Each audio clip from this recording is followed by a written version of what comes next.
Hey there! Welcome back to Dyslexia Decoded by Strong Minds. I am Teacher Maggie, and today I want to speak straight to the hearts of families staring down standardized testing season, especially if you've got a child who learns differently. Let's take a moment and name what it is. It is a lot. Spring testing like TCAP or Terra Nova lands at quite possibly the worst time of year. Kids are tired, parents are stretched thin, and teachers are running on fumes. And then we ask students to sit still, read quietly, and bubble in the correct answer as if their future depends on it. Or even worse, they put them in front of a computer screen where they're very aware of the pace that their classmates are moving, and maybe they feel pressured to rush through the test. Either way, it is just a horrible time and situation. I don't know if there's a better way, but just acknowledging that, yeah, it's hard and it's made more challenging by the fact that it's beautiful outside and it's been a really long year and we're ready for a break. So, deep breath. Today's episode is all about keeping perspective, lowering the pressure, and giving you and your child some real usable tools to walk through this season with confidence. Because here is the truth: a test is just data. It's not a final grade on your child's worth, their intelligence, their future. I'll say that again. It's just data. But I know that's not always how it feels, especially if our kids have dyslexia, ADHD, anxiety, or really any child who doesn't fit the standard mold that these standardized tests expect. Let's start with timing. Testing season arrives during what many of us call the spring slump. The novelty of the school year has worn off and the sunshine is calling. The attention spans are practically melting. Kids are ready for movement, adventure, freedom, not an hours long test sitting in silence. And for students who are already giving their all to stay afloat, this timing feels like a final wave that might just pull them under. I'll be honest with you, I've never forgotten how testing felt for me growing up. I have very specific memories of being in the fourth grade and having to take the CAT test back then on a Scantron. You know, the bubble sheets where you have to fill them in with a number two pencil. And God forbid you accidentally get a pencil that's not a number two pencil, if that's even a thing, because they made it sound like a real evident danger that could happen and ruin our lives. But you have your number two pencil and your bubble Scantron. Yeah, right from the beginning, I knew I would fail. I couldn't keep my place. I would accidentally bubble in two answers on one line, or I would skip a line, or go halfway through the test and realize that I was off a line and having to go back and erase. And it was so extremely stressful going back and forth from the test to the Scantron and keeping things in the right place. And after all of that, my fourth grade year, our school had us fill out the wrong forms. They had us fill out the wrong bubble sheet. And we had to go back and spend the whole day transcribing all of our answers onto new forms. I was already done mentally, emotionally. I was exhausted. So at this point, I just filled in random patterns. I was drawing shapes, designs, whatever it took to get it done. On the bright side, it was the first time I ever finished a test early. The funniest part was that when they gave us our scores, they sent us home with envelopes. They were sealed. They were like, don't peek, give them directly to your parents. And I actually did really well, which makes me think there was something really fishy going on, because there is no way that test showed what I knew. I just randomly bubbled answers. Unless it was a miracle, something fishy was going on. Tests don't always measure what they say they measure, and that moment has stuck with me as a reminder of how unreliable they can be. Now, as a reading tutor, I always use a reading pointer with my students. It's a wand with a little wedge at the end, and I use it to point to words as they read, to help their eyes move along the passage, keep their space. I'll sometimes use the wedge to like break a word in half or into syllables as they're sounding it out. It's a tool. I 3D print them, and I used to 3D print them like every day, and I was consistently giving them out to students because the students will start associating their reading fluency and improved skills with using the pointer. I've given out many for students to use in their own reading at home or even on their own TCAP tests or standardized tests. They're using their pointers.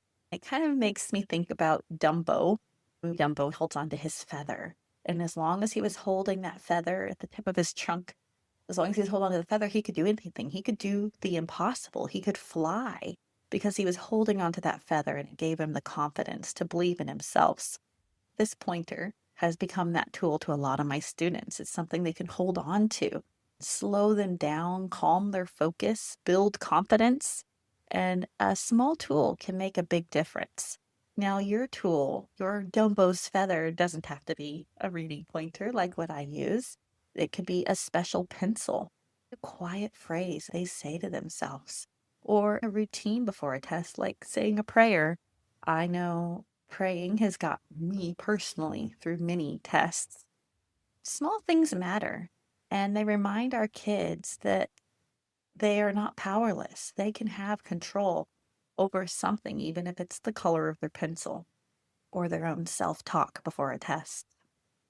This might be surprising to hear because I'm dyslexic. Learning has been a challenge for me, but I'm actually a pretty good test taker. I think a lot of that is because of my dyslexia. I have had to figure out how to overcome, but I've gotten pretty good taking tests. I've taken certification tests, placement exams, just random tests we've had to take to get through my teaching credential or reading specialist programs. And I've always done better than I should have. It's always felt kind of like a cheat code, and I love it. I want to share some of my tips with you guys today. I teach these tips to my students too. Here are a few of the most important test taking tips that I give my students and that I use myself. You've probably heard a lot of these, but being intentional about presenting them to our students and our students being intentional about using these strategies can improve their test scores. So first, use the process of elimination. Most of the time, there's at least one response in a multiple choice question that is just obviously wrong. So start by ruling out the obviously wrong answers. You don't have to know the right answer right away. Just get rid of the wrong ones. My next piece of advice is to use the passage like a treasure map. For reading comprehension, I teach kids to go hunting for the answer in the text. Don't try to memorize it. Go and find it. Don't just be like, oh, yeah, that sounds right, and pick your answer. Once you think you know what the right answer is, go back and find it into the text and ensure that you're marking the right answer. Next is to preview questions, especially in science and history and language arts. You read a passage and have to answer questions. It's a very common format in a lot of standardized testing. So before you even read your passage, I encourage my students to go read the questions first. Before reading that long passage, glance through the questions, read over them. What is the question actually asking? When you have what you're looking for in the questions, when you read the passage, those will just stick out to you. The answers will stick out to you while you're reading. Another tip is to skip the harder questions and come back. Don't let one hard question steal all of your time. Skip it and circle back to it if you can. Finally, answer every question. So you might skip some of those hard ones, or might be things you're like, I have never seen this before in my life. Don't leave the answers blank, right? There's typically not a penalty for guessing. A blank answer will get you a 0, but a guess might earn you a point. So putting a guess when you don't know. Here are a few bonus strategies to help dig a little deeper. Know the directions ahead of time. Previewing sample test formats can really calm the nerves. Where I live, students take the TCAP and they make TCAP prep books and materials. I use those in my tutoring to help prepare a student for not just what they need to know, but how the questions might be worded on the tests. Check your work with intention. Teach kids to self-check their work so they can catch their own mistakes. So when you're looking over your students' homework or schoolwork and you see they made a mistake, don't tell them what the mistake is. Tell them, oh, you made a mistake here. Can you figure out what you might have done wrong to teach them to look at their own work critically? Micro breaks teach them to close their eyes, take a deep breath, or roll their shoulders between sections to reset their brain. You can help build routines, ways they can kind of let their mind relax, take a break. This is a good time to use some of those positive affirmations or Bible verses or prayers. They're all good ways to help you have a moment of peace before you move on to another section in a test. And then use your test voice. Have them create an inner test voice, a calm, kind voice that says, "You got this. Let's think it through." These things are powerful. Okay, let's read that question again and see if I can figure it out. Oh, let's circle the number. I'll come back to this one. So, figuring out from the beginning what your plan's going to be and maintaining a calm, positive inner voice. Just habits of being kind to ourselves. So, before we wrap up, I want to leave you with one more thought. There's so much value in doing things that are outside your comfort zone. That's where the growth happens. That's where you learn what you're made of. Honestly, that's a big part of why I do this podcast. It doesn't come naturally to me. It feels awkward sometimes. I have re-recorded episodes more times than I can count. I stumble, I second guess myself. I've got a very serious case of imposter syndrome that I'm working on. But, I just keep doing it because maybe it'll help someone. Maybe it will help me grow. All of this discomfort is what stretches me, and that stretch is what will lead to growth. Testing can be like that too. Not because we love it or agree with it or because it's the best thing for us, but because it's a moment where our kids get to practice courage. They get to try something hard. They get to take a deep breath and show up anyway. And here is the beautiful part. Doing uncomfortable things now makes the next leap just a little easier. You never know which grand leap will be the one that teaches you to soar. I want to end with a word to parents. If your child is dyslexic or struggling in school, you might already be dreading those test results. You might be afraid the data will be used to hold them back or say something final about their future. And let me say this clearly. Holding a child back, especially a dyslexic learner, is almost never the answer. We're going to dig into why in next week's episode.